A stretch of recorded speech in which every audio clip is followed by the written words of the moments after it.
On this episode of the Dudes and Dads podcast, we're talking with Martin Thomas. You're listening to the Dudes and Dads podcast, a show dedicated to helping men be better dudes and dads by building community through meaningful conversation and storytelling. And now, here are your hosts, Joel DeMont and Andy Lehman. Andy, I'm feeling bright-eyed and bushy-tailed this morning. Have you ever... I got my coffee. Attaboy. It's in your... I didn't see it because it's in your camo cup. You thought it was a tree? Blended right in. Yeah, absolutely. We're doing a... You wouldn't know this necessarily because you might be listening to us in the morning, in the afternoon, in the evening, but we're doing a morning show. And it's rare for us. It's got a different feel to it. It really, really does. Andy, hi. Good to see you. How you doing? I'm doing good. I spent the evening with the Boy Scouts last night. Yes. And so I'm tired. I saw you were getting the 10 around, and I was confused because I saw I didn't look at the picture closely when you posted it, but there were other structures and things around. There are other houses, yes. And I was like, Andy, are you doing urban camping? Is this like an urban camping? But it was like a lakeside situation, right? Right, yeah. Someone's house by the lake, and we were camping and having fun. Did you? So is it all? How many of you were in the tent? Just me and Micah and Eli. So, were in our but tent. it's cozy. But it was a 3-person tent, so it was right up against the wall. So here's my big beef with the capacity that they say a tent is. So a 3-person tent is like a 1.5-person tent. That's my particular feeling on it. A 6-person tent, you can get maybe 4 in. Well, you can't put your stuff and you in the Correct. tent. Yeah, there's no other things. It's just the bodies, and they are stacked right next to each other. And it was steamy last night. It was steamy. That's why I said, I was like, dude, I hope you get a cool breeze. That's oh my goodness. Well, as always, we enjoy getting out with the kiddos and doing all those things. I am excited for, I'm just going to say it, fall weather. August has been brutal. We've seen high humidity, high temps here in the north central Indiana. And I've almost thought about just driving south for cooler weather, quite honestly. So, Andy, today we are super excited, as you mentioned at the opening, to have our good friend Martin Thomas on here. As always with this show, we say it again and again. We have friends. We think they have great stories, great testimonies, and we just want to share them with people. And every once in a while, we're able to catch people that are driving from one place to another. As you know, as we did this time. Martin is on the move, by the way. He's always going somewhere. He's preaching somewhere. Watched one of his sermons the other day. You'll pick up on that Martin is not from around here in just a second. But that's a really terrible thing to say because sometimes people are like, "You're not from around here, are you?" And it's like a negative. It's negative. This is a positive. I'm not saying it's a total positive.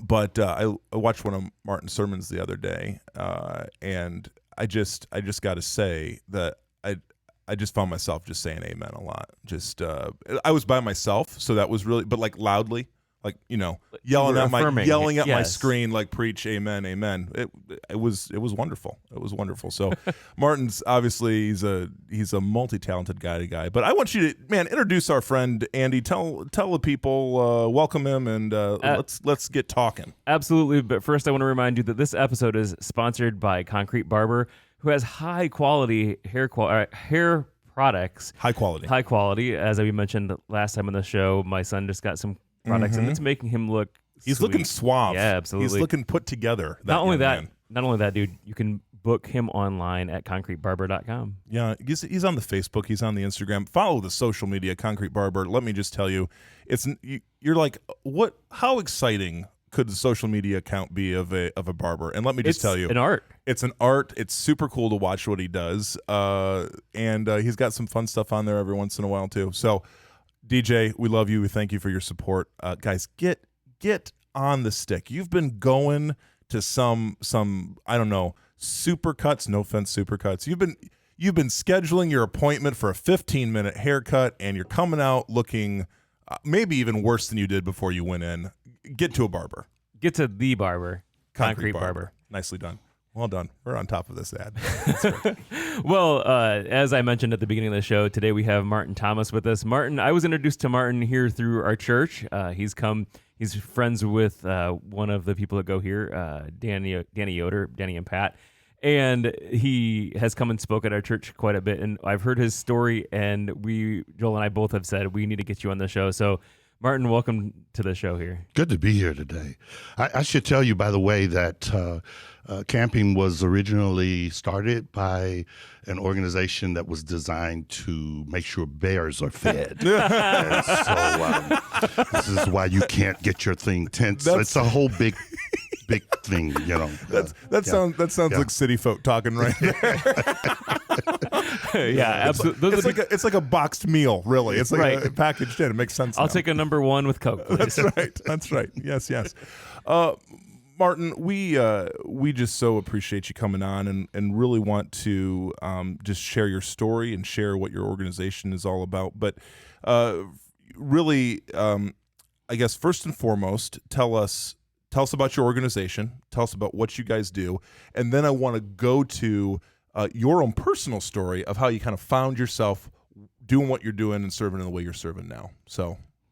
Well, good to be here. Listen, Foresight For-Givers Foundation, which founded the Nazareth Man House ministry, is an important work. Men who are incarcerated will come home from prison one day. And it has been our experience that when they do, there's a certain kind of help they need.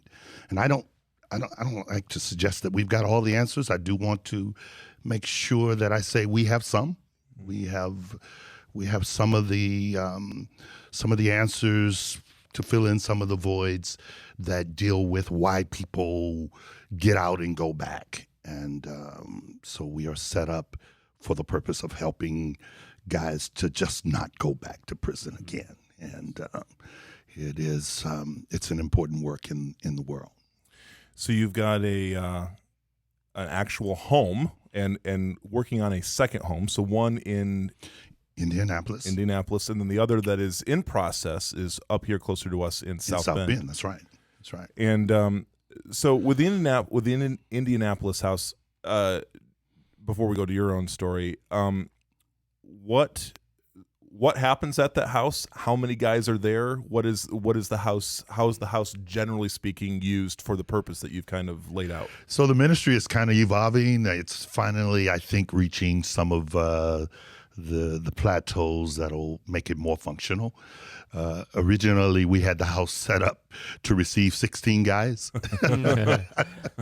It's important. Listen, there are 11,000 plus, 11 to 16,000 plus, 1,600 rather, plus guys who get out of prison in Indiana every year. Man. And so 16 guys doesn't put a dent in that number. And so we discovered as we interacted with the guys that guys were just kind of sleeping on top of each other. So that turned out not to be a good idea. We have one big dorm in the house. And then upstairs there are 4 rooms, and so we had 4 bunk beds in the dorm and 2 bunk beds in these single dwelling, single person, little person single dwelling rooms.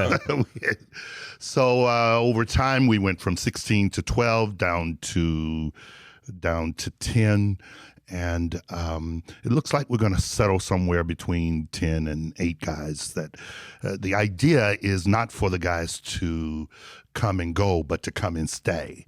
And our brand of ministry does not have a timetable on it as such. We want them to stay until the goals that they have set, the good goals that they have set, are achievable, and until the things that we are trying to accomplish with them take place. Sure. So when they come in, they set goals with you guys, and then when they achieve them, they move on. What is the average time frame that someone stays there? Like what's that look like? So we receive we meet our guys in prison. Okay. We start the interview process while they're still incarcerated. And so that we can learn a lot about them, understand what their goals are before they get there. Sure. And our actual program itself is fit into a 12-month calendar very intense calendar, a lot of teaching and training, dealing with a number of things. Soft skills, which is really important. One of the reasons why guys can't keep jobs is because they don't do so well Right. on their soft skills. And money management is a big deal. So many of our clients never had a checking account. Keep their money in the sock or in the trunk of their car or in a wall somewhere. And so just basic, fundamental, everyday living kinds of things, teaching them how to cook and how to care for themselves and how to do things so that they can be functional citizens. It takes us about 12 months to get a guy where we want him to be. We have spiritual goals, wholeness, wellness, purposefulness, productivity, and prosperity. So we have those as functional goals that guides the programmatic aspect of our ministry. And we combine that with their goals. We don't have a one-size-fits-all kind of thing. They've been used to that. You have a DOC number, 97 something, and everyone kind of is forced to fit into one shoe. We try to understand who a guy is individually and plan programming around his needs. One other thing, imagine a guy who was really an accountant before he went to prison, going through our how to balance your checkbook course. Such a waste of his time. So we try to develop programming based on what the guy's particular needs are. So obviously, and my assumption would be that much of this plan that you've put together, kind of to restore the individual and to place them into a place where they can flourish afterwards, really comes from a journey that you yourself were on and recognize the needs that were there following an exit from prison. So, because we'll come back to more Nazareth Man House conversation, but I'm just dying for our folks to hear your own personal story and the highlights, and because it's a story, and but really the points along the way that kind of led you to just get connected with this ministry. Would just love for you to tell us more about that. Well, thank you. Listen, I was raised by a couple of really good parents, and in a very stable, traditional Christian family, and very grateful for having an angel of a mother and a real stern father to lead me along. I grew up in church, got out of high school and went to Bible school and Bible college, and I've been somebody's pastor since I was 19. And I think that part of my story gets lost on people. Some people would like it a whole lot better if I had been running the streets and gangbanging. Been that guy. You know, I'm not that guy. When I went to prison, it was really culture shock for me. And we in the church I was the pastor of did prison work over the years, and I always wondered why it was when guys get out of prison, why they would leave that programming, leave the church, and go right back, and what the variables were, the reasons for that, and I just couldn't understand it. And then through the things that happened to me, where I end up incarcerated with a 50-year sentence, living in Indiana State Prison. I tell people all the time that nothing prepared me to be in that kind of environment. And then I pause and think about it, and I say, well, on the other hand, perhaps maybe everything in my life prepared me to be there. And but as I began interacting with the guys, and it wasn't long, I tell you the funniest thing, I didn't think it was funny at the time, was after I was there for a couple of weeks, actually, the warden of the prison and the chaplain called me into the office and said, "You're going to be the pastor of the church." I said, "Excuse me?" The prison pastor of the church. I said, "No, you don't want me to be the prison pastor of the church." And anyway, as we began interacting with the guys and, realizing that I was one of them, and that my own brokenness, the things the unresolved issues and problems that I had, especially with self-righteousness and thinking I was better than what I really was. The scripture warns about that. Beware when you think you stand lest you fall, and not to think of yourself more highly than what you ought, and all those kinds of things. It was quite a fall from prominence to despicableness, and waking up and realizing that I was in an environment with people where I belonged, but I was so much different from most all of them, and that was the shock for me, seeing just the depth of human brokenness and the depth of things that are missing in people. When you enter into, like you said, it's like entering into another world. It's just such a complete disconnect from where you came from. How, mentally speaking, spiritually speaking, how do you come to terms with your new reality? I would just imagine that, like, I understand to a certain degree where, like, violence in the prison system comes from, where a man loses hope, to go from freedom to non-freedom and to go to prison, and then to really see, like, he can basically knows what the rest of his life holds, or at least a good portion of his life holds, depending on sentence. Mm-hmm. What's the process of even just coming to terms with that and finding a way forward? Well, for me, I was happy to discover or learn that the prison had a psychiatrist that I could go see. I wanted to get on his list right away. It took a little while, but I finally got in his office. First thing I needed to do was to make sure he wasn't crazy, because I was sure I was. I couldn't understand how my life unraveled like it did so quickly, and why it was that the faith I had lived by and on, and the principles I had lived by, why all that just disappeared so rapidly in the moment that I needed it the most. Mm-hmm. Why it wasn't there, how I got so blinded and sidetracked. And I really needed to know that I really was not unstable mentally, that I didn't have some latent mental illness that I needed to address. And once I discovered that I had all of my faculties, as much as one can, then I realized that it was, in fact, for me, a spiritual issue. Mm-hmm. Something was broken. And I discovered personally that while I had been raised to be in church and to be a person of faith, I knew a whole lot about God, but I didn't know him. I didn't really have a relationship with him. Wow. I had a relationship with his word, which is another thing altogether. Yeah. It's the difference between knowing the scriptures, a lot of which I memorized and could quote and could tell all the stories and be passionate about it and what have you. But you can know all of that and not know him, not have a relationship at all with God. And that was the biggest discovery that I made, that I didn't know God at all.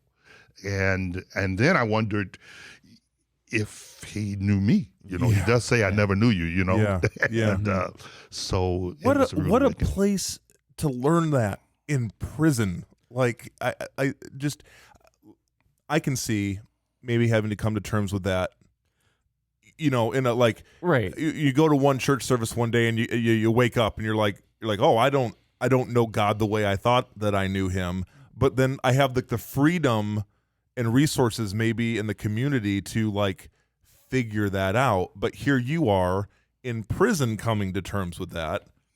So then what next? I mean, what do you do to kind of get out of the, again, once you realize that you didn't know him, like, what's the next step forward for you? Yeah. So picture the chaplain introducing me to a room full of guys. At that time, the church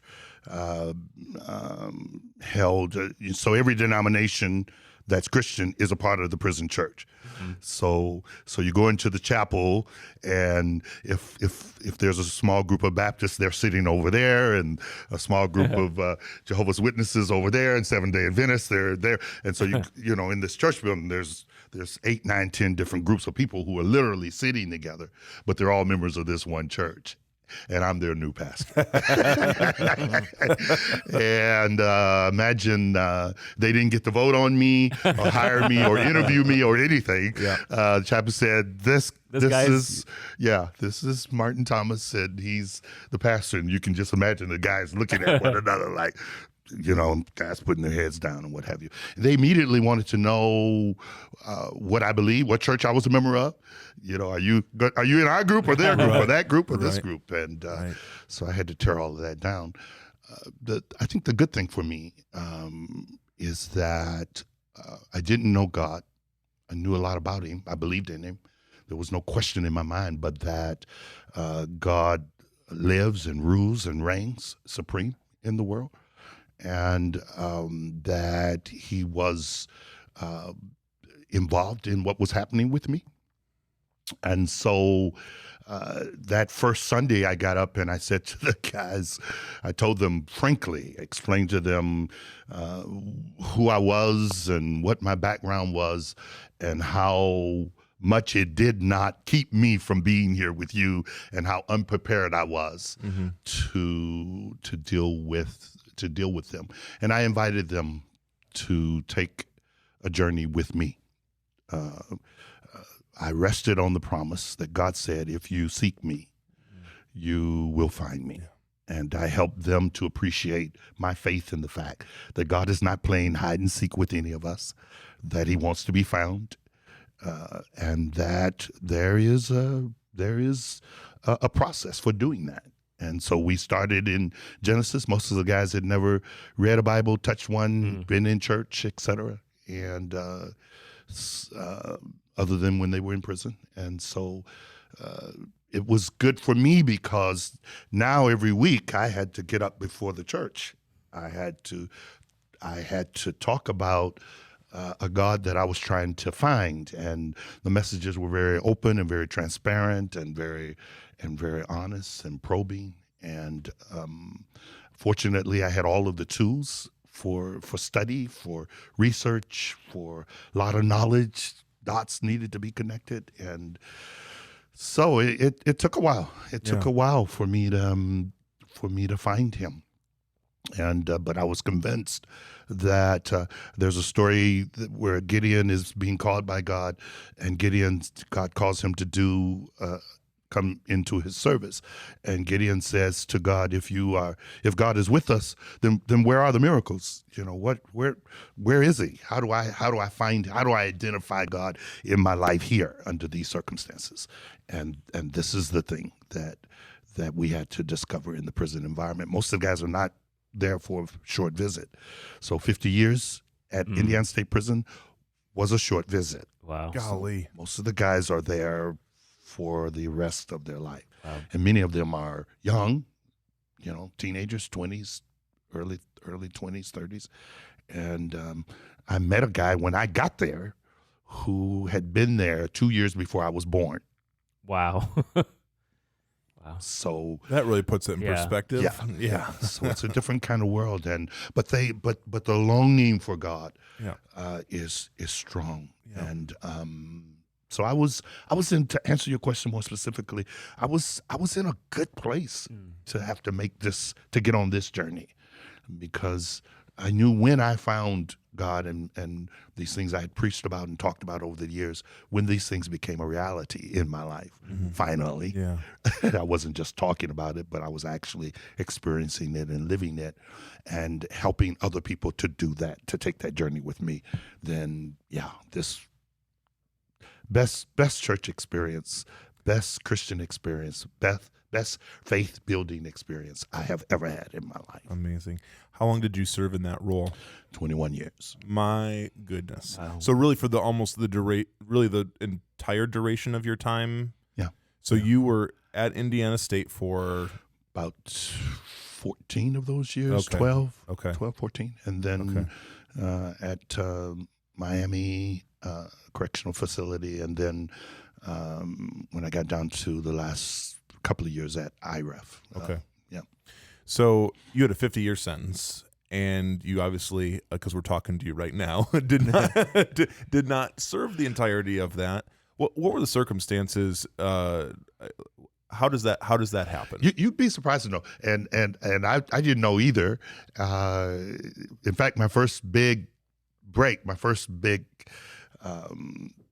feel good, is when I got to prison and I understood that in Indiana, I only had to do 25 years of that 50-year sentence. Think about that. I only had to do 25 years. Yeah. But then I met guys who had life and other guys who had sentences. Like, I'm thinking about this 20-year-old who had been there 2 years before I got there, and he had 2 sentences that 150 years each that were running wild. Okay, so that means he had to do the first 150 years, which was 75 years. Mm-hmm. And then when he finished that 75 years, he would start in on the second. And then I met all these guys who had life, some of them 3, 4, and 5 life sentences. Wow. So, 25 years, that's okay. I could do that. And how I was going to do that when I really understood that was still 25 years. And then you can get some time cuts. I got some time cuts through courses that you take and what have you. And Gotcha. Yeah. So you get out of prison. What's your next step? So by the time I get out of prison, I am convinced that something different has to happen for guys who are incarcerated and come home. Because you've seen it time and time again. People go and then they end up coming back to prison. That's right. And I'd say to them when they came back, I said, "What are you doing here? Why are you back? And what are you? Wicked?" Yeah, that's what it is. You're wicked. That's all, Pastor. Don't call me wicked. I said, okay, yeah, maybe that's a little strong. I said, what are you, stupid or something? That's all, Pastor. You don't have to call me stupid. I said, well, who spends 10, 12, 14, 15, 20 years in prison and gets out and he's home for 6 months, 8 months, and he's right back? I mean, what didn't you get? And if I had one person, I had 100 guys who would say to me, they'd say in some form, they said, well, you haven't gotten out, but when you get out, then you'll understand. And boy, were they right about that. Most of those guys did not return to prison because they committed another crime. They returned to prison because of parole violations.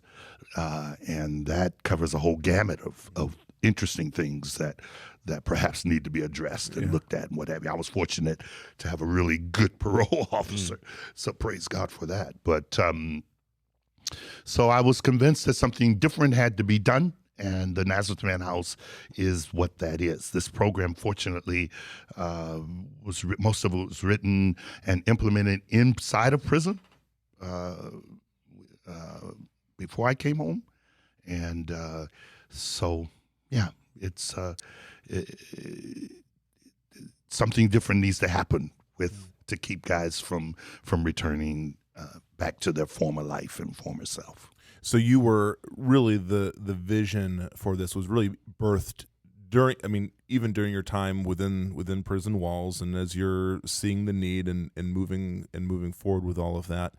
So how did you launch this ministry? Because I'm just gonna guess that a man fresh out of prison, though you had been faithfully serving and all of that, like to get people to come alongside of you and to back you up on this. Like, no, I know he's a convict, but really, you want to start a ministry with this guy. How did you formulate those things? How did you get that ball rolling? Yeah, you need a lot of help. Yeah. God bless me first with 2 people. One was my wife. Oh, come on now. Yeah, good girl. Yeah. And I used to pick on her. We met and talked regularly, almost every day, for 7 years before I came home. And I tell her, "What's wrong with you fooling around with some guy incarcerated?" And but a godsend, on the same page with me in terms of wanting to do something and to help guys. And Carolyn had been involved in helping people who are disenfranchised and disadvantaged her whole life. So she was a director of a community center for many years and worked in a prison environment for many years. So just perfect for me. And having Carolyn, I can't understate that. And really, we should do a whole broadcast on Sounds on like that. it. That's an interesting story and what have you. And then God, while I was incarcerated, Danny Yoder and Danny working with Gospel Echoes, I'd see him a couple of times a year, every year. And Danny would tell me on down the road, he'd say, Martin, when you get out of prison, call me. I said, oh, okay. I said, Danny, don't tell me to call you. I will. I'll call you. Yeah. And sure enough, I got out of prison and I called Danny and he and Pat and Carolyn. And then my parole officer ultimately became a part of our team. That's awesome. And just God, that's just God. So it's, if I start taking credit for any of that, then besides the threat of lightning and earthquakes and what have you, opening up and getting me, God is just, I think it's a mission that is on time. Mm-hmm. I think that the world is longing for, needs a ministry like this, an approach to recidivism that has some of the unique characteristics that ours does. So, man, the ball gets rolling. People get on board. A home is purchased with kind of some. Again, I've heard the home story of all the right things falling into place in the right moment. Yeah.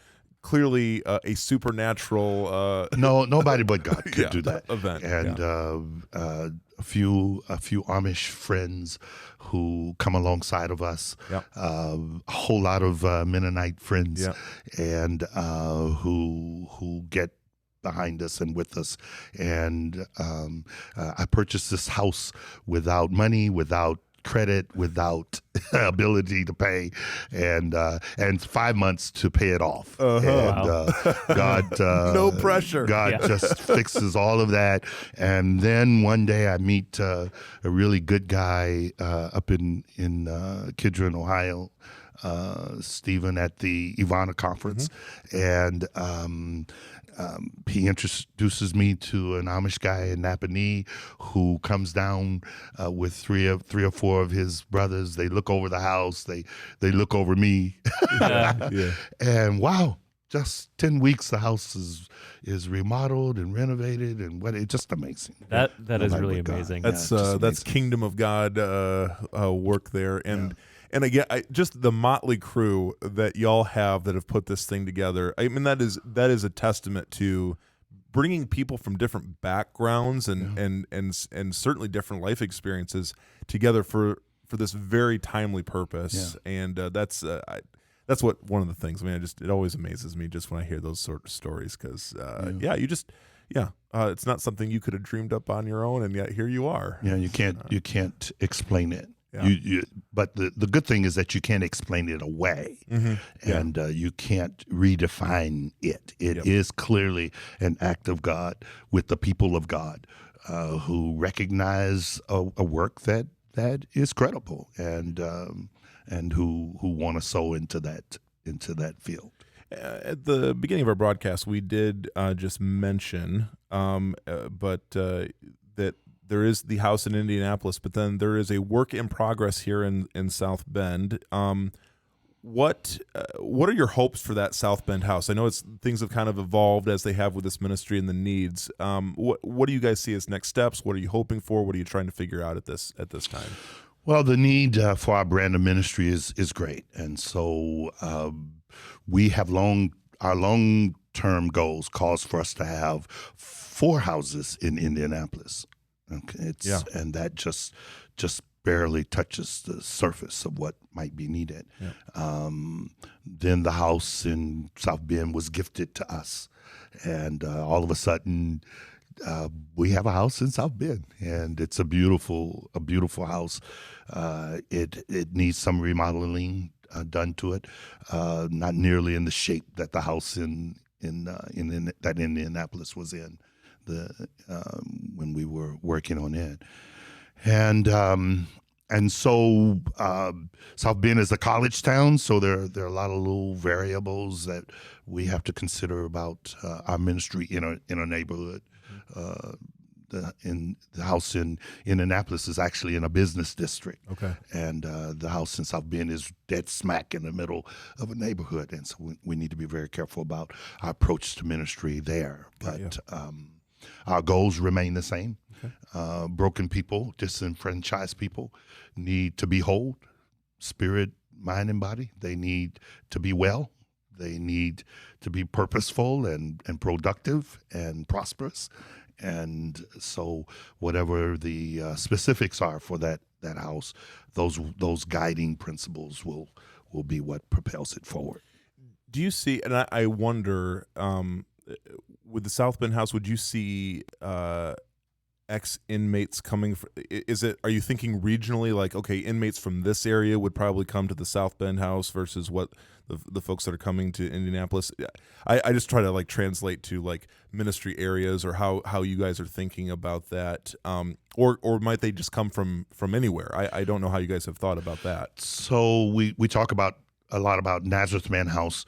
The ministry is Foresight For-Givers Foundation, and one of Foresight's main goals is the bringing together into an organization ex-felons, because there are enough of us in this country to support this ministry in every way it needs to be supported.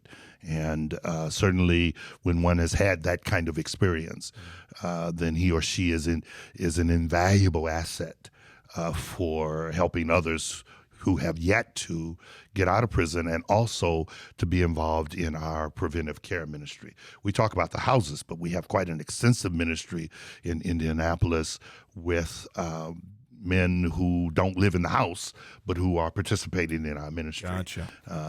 Men that we minister to on a weekly, some on a daily basis. Yep. We provide social services. We provide professional counseling. We provide a number of things that are necessary to help men with their families to stabilize and to unify in a way that will help them to be stable and well prepared. What has been, relationally or emotionally, what has been the biggest challenge for you personally with this ministry? Wow, too many biggest. Well,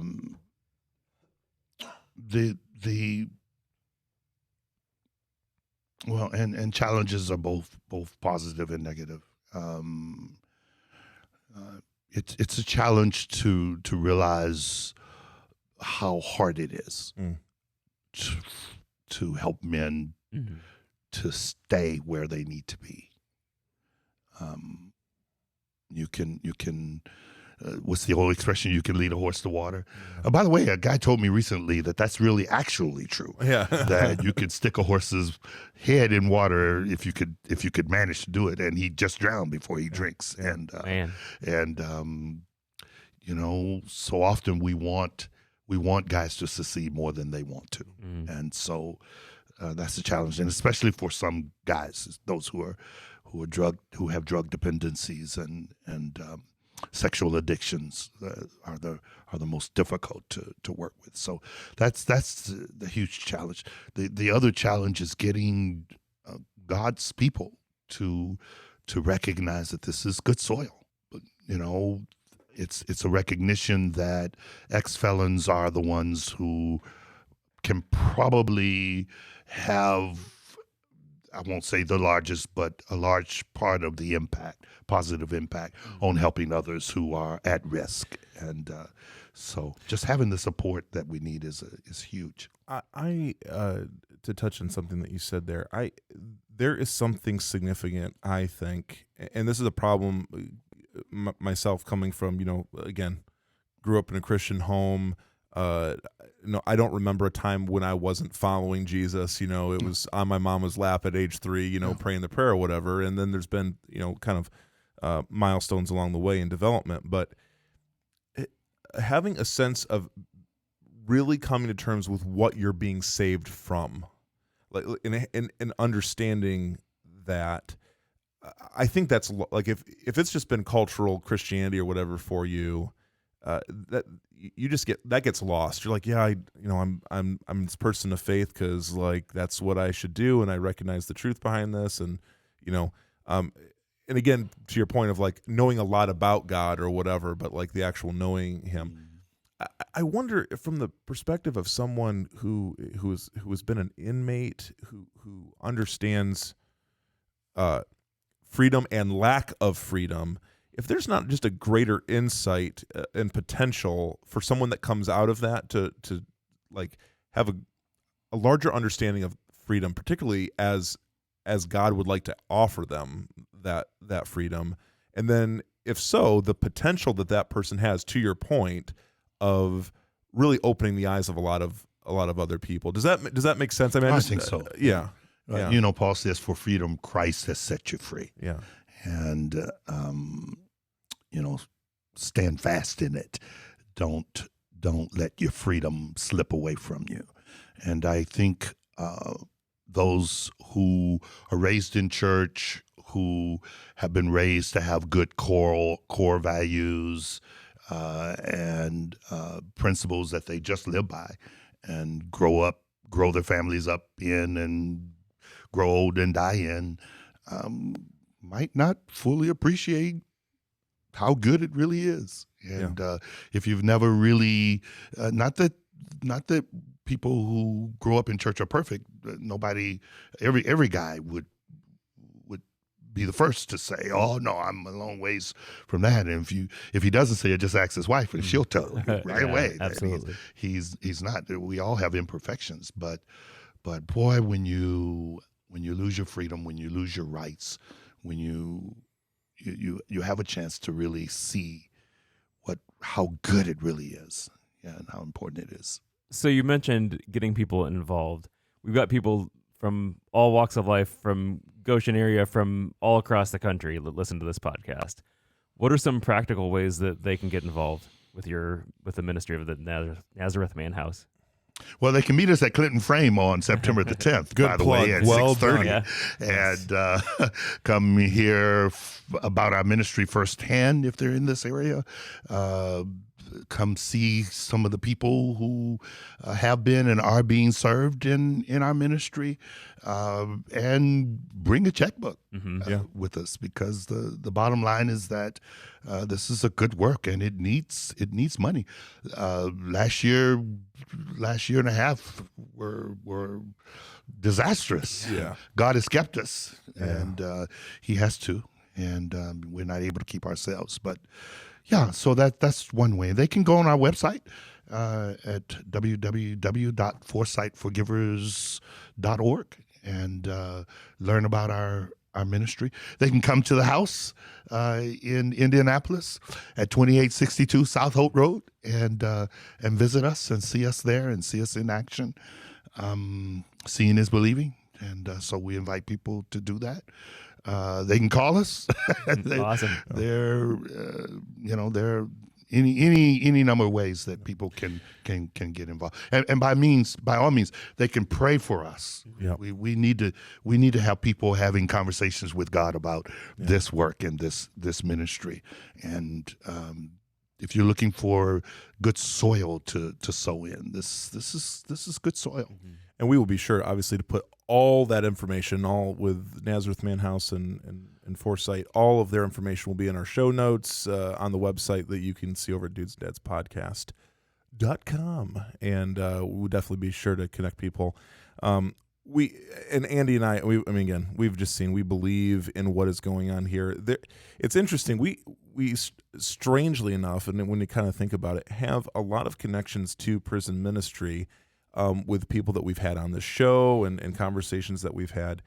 And I just have to say personally, like, the opportunity is so immense. There are people that are ready and willing and just looking for someone to invest in them into the future, and that, again, people are eternal, souls matter, and So I just appreciate your guys' really holistic approach. There's practical skills that you guys are pouring in into people, but there's also and not to say this is not practical, but there's just spiritual development. There is spiritual encouragement, which I just have to imagine.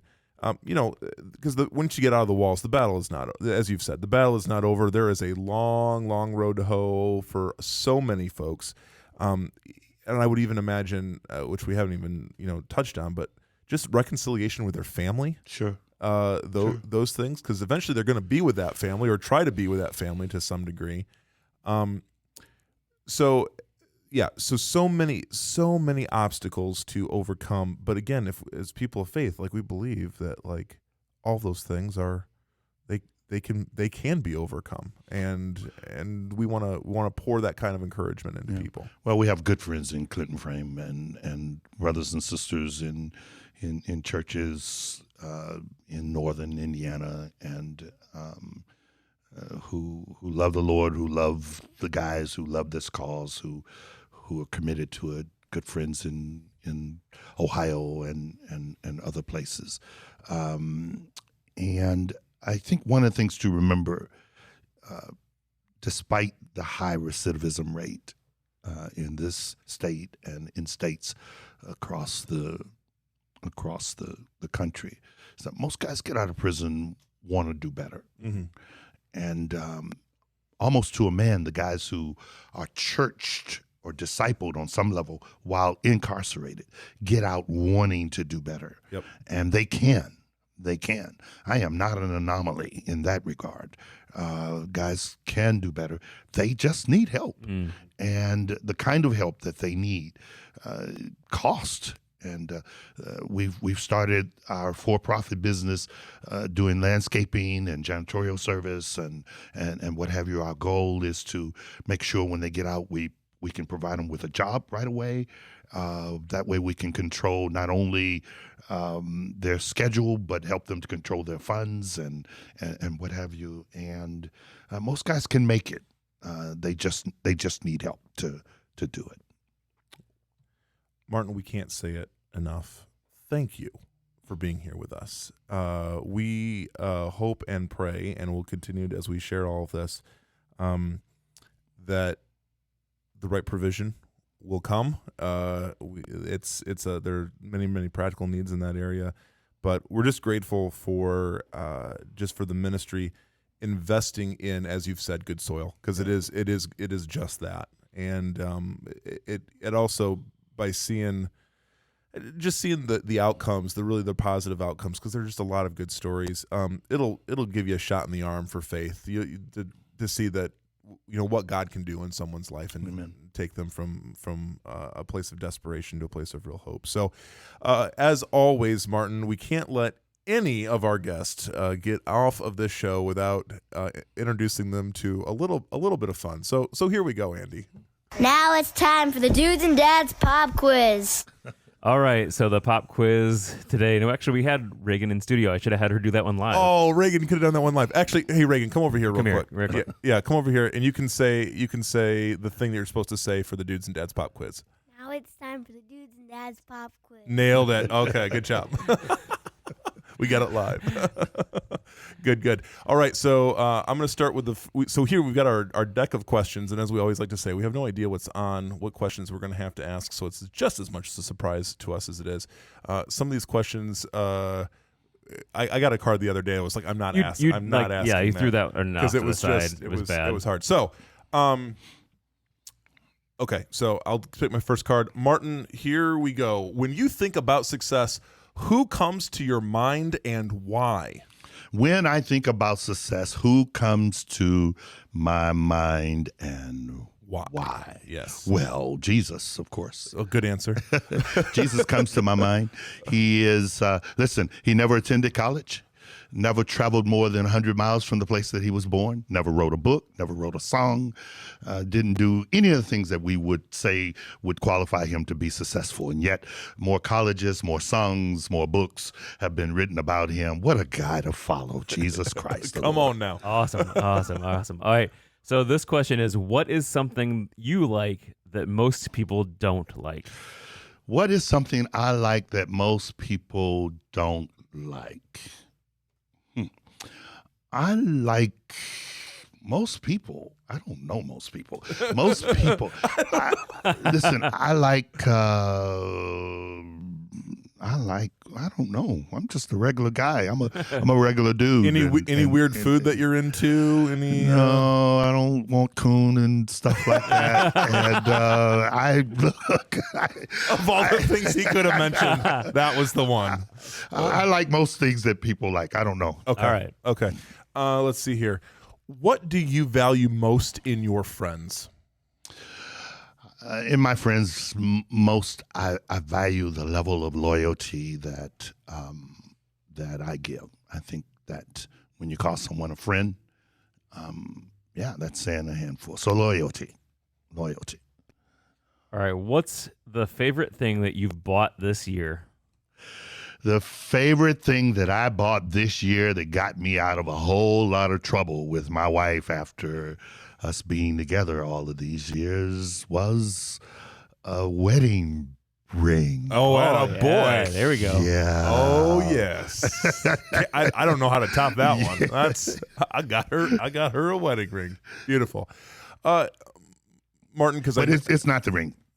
It's the smile on her face when I see her looking at it. It's her reaction to it. I hope she hears every minute of this podcast. That's wonderful. Apart from the Bible, what book belongs on everyone's shelf? Apart from the Bible, what book belongs on everyone's shelf? You mean, wow, I don't know. A good commentary about the Bible would be one thing. There we go. I love how we did that. All right, and the last question for the Dudes and Dads pop quiz is: which words or phrases do you use? Sorry, let me start that one again. I can't even speak. Which words or phrases do you overuse the most? The words or phrases that I overuse the most. So the guys in prison say, you know what I mean? You know what I mean? You know what I mean? And I find myself saying, you know what I mean? You know what I mean? It's like, really, did you say what you meant? That's what I'm saying to myself. I need to try to break myself of that. You know what I mean? You know what I mean? We do know what you mean. Yes, absolutely. We do know what you mean. Yet again, Martin, we are so grateful for you coming on the show. We pray God's richest blessing over you, your team, the ministry, the men that are benefiting from what God is doing at Nazareth Man House, and the ripple effect that we really believe is going to come out of it. So first of all, if you can support, we got all the show notes. If you can support the ministry, please do. If you just get in your car and drive, set up an appointment, come and see what they're doing. It's worth the time. All different kinds of ways that you can partner with them and serve the ministry. So be sure to check it out. There we go. There we go. I was the music didn't come on right this time. I was at the end of my rope. So okay. Hey, as always, we love to hear feedback over feedback at dudesanddadspodcast.com. We got an email set up for that one. We do. Yeah, feedback at dudesanddadspodcast.com, or our phone number 574-213-8702 is our voicemail number. We would love to hear from you. We would. Friends, thanks for joining in. So glad you're along the journey with us, and just keep on tuning in. Hey, remember to like us, subscribe, do all of that stuff. Follow us everywhere we're at. Yeah, it helps people find what we're doing. So get on it. Appreciate you all. Hey, guys, until next time, we wish you all the best, grace and peace.